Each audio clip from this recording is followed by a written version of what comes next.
Hollywood rejected him. Critics mocked him. But Tyler Perry built an empire so powerful that even Netflix and Oprah came knocking. From sleeping in a rundown car to buying private islands, Tyler Perry's success story is one of Hollywood's greatest. How did he flip the script and take over? But there's a secret behind his $1.4 billion empire that no one talks about. And in a moment, I'll reveal it all. The lifestyle of Tyler Perry in 2025.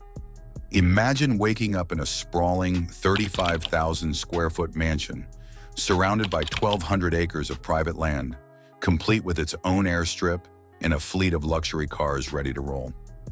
This isn't some billionaire fantasy. It's Tyler Perry's everyday reality in 2025. With Forbes estimating his net worth at $1.4 billion, his lifestyle is nothing short of extraordinary. But the real question is, how does a man who once slept in his car now live like a king? Well, let's take a look. His mornings start with prayer and exercise, sometimes a jog, other times a dance session to keep the energy high. No morning news negativity, just pure focus. After that, Perry steps into one of his many luxury rides, whether it's a Rolls-Royce, Bentley, or even his Tesla Cybertruck, and heads straight to Tyler Perry Studios, his 330-acre Atlanta film empire. This isn't just a movie set, it's a powerhouse where Hollywood blockbusters like Black Panther have been filmed. And here's something crazy. Perry doesn't just own it, he runs the show. He writes, directs, and produces his own projects, making him the first African-American to own a major film studio outright. That level of control, it's unheard of in Hollywood. And then there's the money. In 2022 alone, Tyler Perry reportedly earned $175 million, making him one of the highest-paid entertainers on the planet. But how does he spend it? That's where things get even more interesting. He's built a real estate empire that stretches across multiple states. His Atlanta mega mansion isn't just a home, it's a private resort with a state-of-the-art gym, a home theater, and even a chapel. Then there's his Wyoming ranch, a secluded getaway where he can escape the spotlight, and his Los Angeles estate, a prime property fit for a Hollywood mogul. Oh, and let's not forget the private island, because when you're Tyler Perry, a beachfront vacation home isn't enough. But for all the luxury, Perry's not just about extravagant spending. His life revolves around creativity and family. By mid-morning, he's on set directing scenes, often juggling multiple roles as writer, producer, and actor, all in the same day. His work ethic is legendary, but he still carves out time for his son. Summers and birthdays, completely dedicated to family. And when it's time to unwind, he hosts some of the most exclusive gatherings in the world. We're talking VIP guests like Oprah Winfrey, Barack Obama, and Beyoncé. One week he's throwing a lavish dinner party in Atlanta. The next he's flying his Gulfstream jet to his private island for some downtime. This is the billionaire routine Perry has crafted. Intense work, deep family connections, and an ultra-luxurious lifestyle. But here's the thing. Just a few decades ago, Tyler Perry was homeless, struggling to make his dreams come true. His rise from nothing to billionaire status is a story unlike any other. And trust me, you'll want to hear what happened next. How a homeless man became a billionaire. Tyler Perry didn't just struggle, he fought his way to success. Born and raised in New Orleans, he grew up in extreme poverty, enduring an abusive childhood that could have shattered anyone. By his early 20s, he knew he had to escape, so he packed up everything and moved to Atlanta, chasing a dream that felt impossible. With only $12,000 in savings, earned from working odd jobs like selling used cars and cleaning hotel rooms, he bet everything on a play he had written, "I Know I've Been Changed." He truly believed people would come.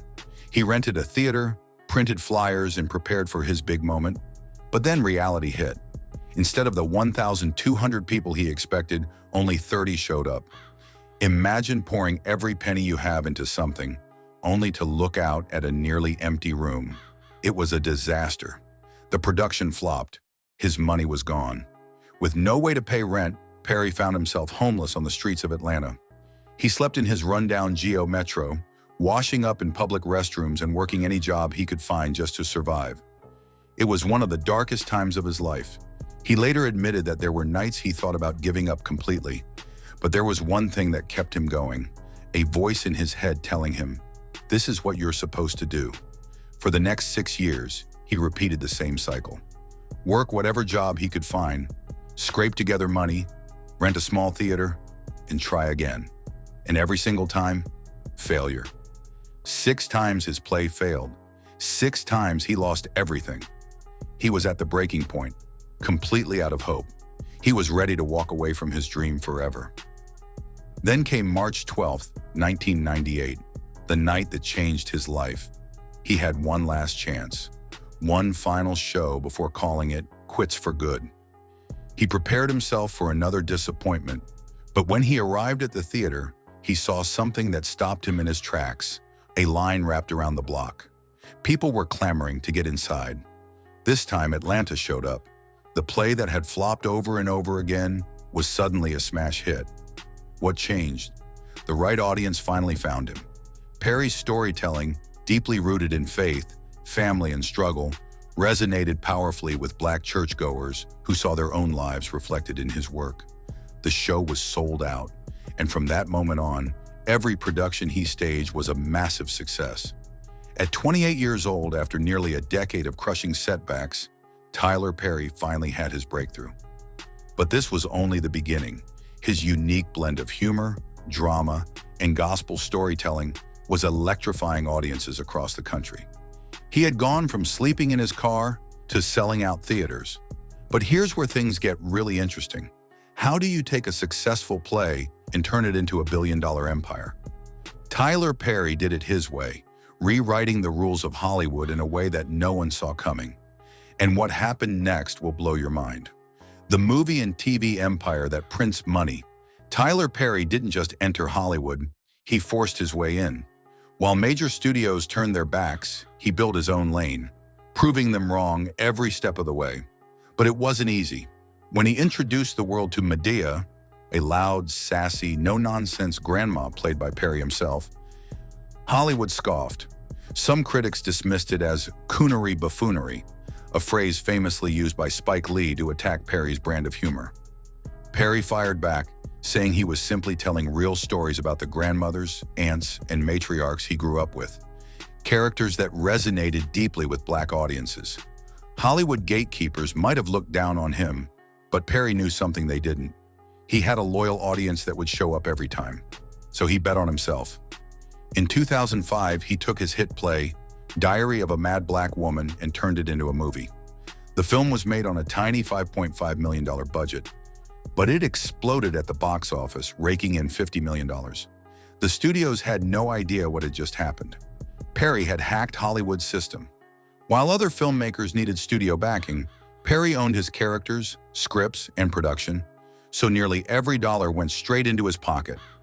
Over the next decade, he churned out hit after hit, including Medea's Family Reunion, Medea Goes to Jail, and Boo, a Medea Halloween, which alone made $90 million.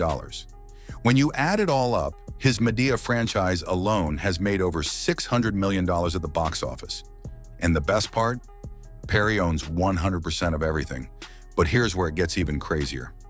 In 2007, Perry moved into television, launching Tyler Perry's House of Pain, a show he produced independently on a shoestring budget. The show got attention, and before he knew it, TBS came knocking with a record-shattering deal, $200 million for 100 episodes. If that wasn't wild enough, Perry later resold the rerun rights to Fox for another $100 million. One show, $300 million in revenue. No wonder Ebony magazine called it House of Pain. And he didn't stop there. He flooded TV with hit after hit. Meet the Browns, For Better or Worse, The Haves and the Have-Nots, all of them wildly profitable. Even Oprah Winfrey came calling. In 2012, her own network was struggling, so she partnered with Perry to create exclusive shows. His content saved OWN, and in return, he gained major influence and possibly an equity stake. Then in 2017, Perry signed his biggest TV deal yet. Viacom-CBS agreed to pay him $150 million per year to produce 90 episodes annually through 2025. But it wasn't just about the money. Perry also negotiated a 25% stake in BET Plus, Viacom's streaming service, worth an estimated $60 million. That means every time a Perry show gets watched on BET Plus, he's getting paid twice, once for making the content and again because he owns part of the platform. But what really solidified his empire was Tyler Perry Studios.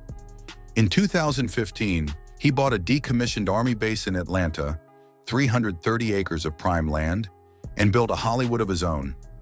The lot includes massive sound stages, a fake White House, a diner, even a hospital set. Today, major studios rent out his facilities. The same Hollywood that once ignored him now pays him millions to use his studio. When Tyler Perry Studios opened in 2019, it was a historic moment. Perry invited all of Black Hollywood, from Oprah to Denzel Washington, to celebrate the fact that a former Confederate base was now Black-owned. He had done what no one thought was possible, and while the empire itself is a statement of resilience, the money that flows from it is very real. Perry became a billionaire by rewriting the rules of Hollywood. And when you're making money like that, you start buying some ridiculous things. The mansions he owns, next-level luxury. And what he's building right now, it will blow your mind. Perry's massive mansion collection. Tyler Perry's real estate portfolio isn't just a collection of homes. It's a statement of power, wealth, and sheer ambition. His properties stretch from Hollywood to the Bahamas, each one more extravagant than the last. But his crown jewel, a 35,000 square foot mega mansion under construction just outside Atlanta, sitting on a jaw-dropping 1,200 acres of land. This estate isn't just massive, it's a personal kingdom. With an enormous lap pool, a private airport runway, and an organic farm, Perry is building more than a house. He's crafting a legacy. And why does he need his own airstrip? Well, he's a licensed pilot, so instead of sitting in LA traffic, he can literally fly home to his backyard. But this isn't his first mega mansion in Atlanta. Back in 2016, he sold his legendary Buckhead estate for $17.5 million. The most expensive home ever sold in Atlanta at the time. This wasn't just a house, it was a marble-floored palace, featuring 7 bedrooms, 14 bathrooms, an underground ballroom, a 70,000-gallon infinity pool, and a helipad. The estate sat on land that once belonged to a notorious segregationist, so Perry flipped history on its head by turning it into a symbol of Black excellence. Years later, the home was snapped up by Steve Harvey, proving that Hollywood's elite seemed to trade mansions like stocks. If Atlanta is Perry's kingdom, then Beverly Hills is his playground.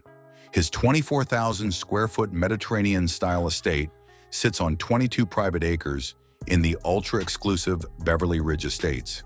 This isn't just another Hollywood mansion. It's a property with history. Barack Obama, Oprah Winfrey, Prince Harry, and Meghan Markle have all stayed here. When Harry and Meghan stepped away from the royal family in 2020, it was Perry who offered them his home and private security, essentially becoming their protector during the transition. In return, Meghan and Harry made Perry the godfather to their daughter, Lilibet. Not many homes can say they've housed royalty and former U.S. presidents. But Perry's real estate empire doesn't stop at landlocked mansions. He once owned a $15 million glass house in the Hollywood Hills, which he later sold to Pharrell Williams. He also keeps a secluded log cabin retreat in Jackson Hole, Wyoming, where he's had some unexpected run-ins with grizzly bears, because even billionaires have wildlife problems. Perhaps the most extravagant flex of them all? Perry gifted himself 2 private islands in the Bahamas for his 40th birthday. One of them, White Bay Cay, is a 25-acre untouched paradise where he personally designed and built a Balinese-style villa and seaside bungalows. The island was completely uninhabited when he bought it, meaning Perry had to install water, electricity, and even import palm trees. He even learned to fly a plane just so he could pilot himself to and from his private island. Because why not? These islands cost him millions. One alone was priced at $7 million before he purchased it. But for a man worth $1.4 billion, it's a drop in the ocean. From massive Atlanta mansions to royal-worthy Beverly Hills estates, from Hollywood retreats to entire private islands, Perry's real estate portfolio is unmatched. But here's the thing, His luxury spending doesn't stop at houses. In fact, some of his most prized possessions have wings and wheels, and what he owns in the garage will blow your mind. Cars, planes, and all the toys. Tyler Perry's collection of luxury vehicles and private jets is the kind of lineup that makes even the wealthiest celebrities envious. He doesn't just own cars, he owns pieces of art on wheels. And when it comes to flying, let's just say he doesn't do commercial. Let's start with his private jets because he owns not one, but two Gulfstream 3 jets. The first is an absolute masterpiece customized to the extreme. Inside, it's not just a jet, it's a flying mansion. There's a full movie theater with a 42-inch HD screen, multiple Blu-ray players, satellite TV, a customized mood lighting system, and a VIP suite that feels like a luxury penthouse at 40,000 feet. The interior alone cost him $50 million to furnish, and the entire jet, with all upgrades, came to a mind-blowing $125 million. That's more than the price of a brand new Boeing 737. And just in case that wasn't enough, he bought a second Gulfstream 3. Because why settle for one when you can have two? But Perry's jets aren't just for personal use. He's known for lending them for humanitarian missions, like flying supplies to disaster-struck regions. Despite the insane luxury, he uses his wealth to help people in ways most billionaires wouldn't even consider. And here's something most people don't know. He actually has a pilot's license. Sometimes he flies his own private jet, cruising through the skies in ultimate style. Now let's talk about his garage, because his cars are just as impressive as his planes. Perry has a particular love for British luxury cars, and his collection is packed with the finest models money can buy. One of his favorites is a Rolls-Royce Wraith, an ultra-sleek coupe with a starlight ceiling, hand-stitched leather seats, and all the high-tech luxury features imaginable. Price tag? Over $300,000. He also owns a Rolls-Royce Phantom, a Bentley Continental GT, and for everyday driving, if you can call it that, a Range Rover Autobiography, the same SUV preferred by British royalty. But what's really surprising is that one of the most meaningful cars in his collection isn't worth millions. It's a Geo Metro. Why? Because that's the same kind of car he lived in when he was homeless. Perry has said he keeps it to remind himself of how far he's come. If looking back at how far you've come doesn't make you thankful, I don't know what will, he once wrote. Imagine pulling up in a Rolls-Royce, only to see a beat-up Geo Metro parked next to it. That single car represents both ends of Perry's journey, from sleeping on the streets to becoming a billionaire. The contrast between his jets, luxury cars, and that old Geo Metro tells you everything you need to know about Tyler Perry. He enjoys his success but never forgets where he came from. And it's not just his extravagant lifestyle that defines him, it's the people he surrounds himself with. His family and close friends keep him grounded, and the way he treats them says more about him than any million-dollar car ever could. Family, friends, and that $1.4 billion life. Despite the insane wealth, private jets, and mega mansions, Tyler Perry remains deeply connected to his family and close friends. To him, all the riches in the world mean nothing if he can't share them with the people he loves. At the center of his world is his son, a man, born in 2014 to Perry and his longtime former partner, Galila Bakali. Aman is the reason Perry's entire perspective on life shifted. He once admitted that fatherhood made him rethink everything, how he spends his time, his money, and even the kind of legacy he wants to leave behind. One of the main reasons Perry is building that massive Atlanta estate with an organic farm is so that his son can grow up around nature, ride horses, and learn the value of hard work. Perry doesn't want a man to grow up spoiled or disconnected from reality. And Perry isn't just a father, he's a hands-on, devoted dad. He plays toy cars on the floor, has dance-offs in the living room, and even takes a man for drives in that old Geo Metro to remind him, this is where Daddy started. In an industry where many kids of celebrities grow up disconnected, Perry is determined to raise his son with a sense of gratitude. Then there's his inner circle of friends, which includes some of the biggest names in the world. One of his closest friends?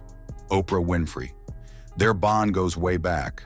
Oprah was one of the first to champion his work, and their friendship has only deepened over the years. When Tyler Perry Studios had its grand opening in 2019, Oprah was there cutting the ribbon, standing alongside icons like Denzel Washington, Beyoncé, Will Smith, and even Spike Lee. And speaking of Spike Lee, Perry proved his generosity when he named a soundstage after him, despite their past disagreements. That's just who Perry is.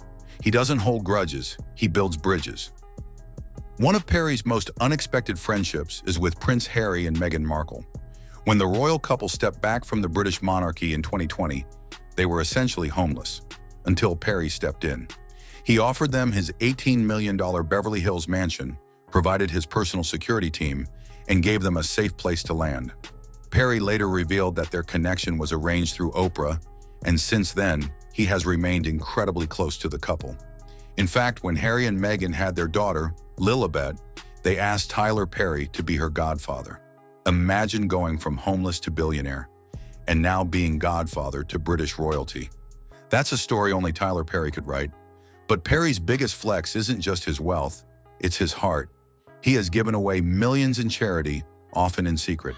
Whether it's paying off grocery bills for struggling seniors, covering tuition for students, or quietly helping strangers in need, Perry never forgets the people who are struggling, because he was once one of them.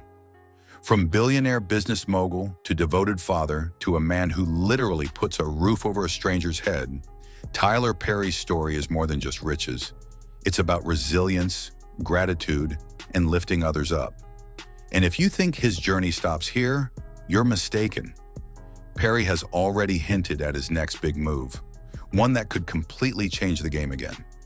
But that's a story for another day. If you enjoyed this breakdown of Tyler Perry's billion-dollar empire, make sure to like, subscribe, and check out our other deep dives into Hollywood's biggest moguls. There's always more to the story, and you don't want to miss it.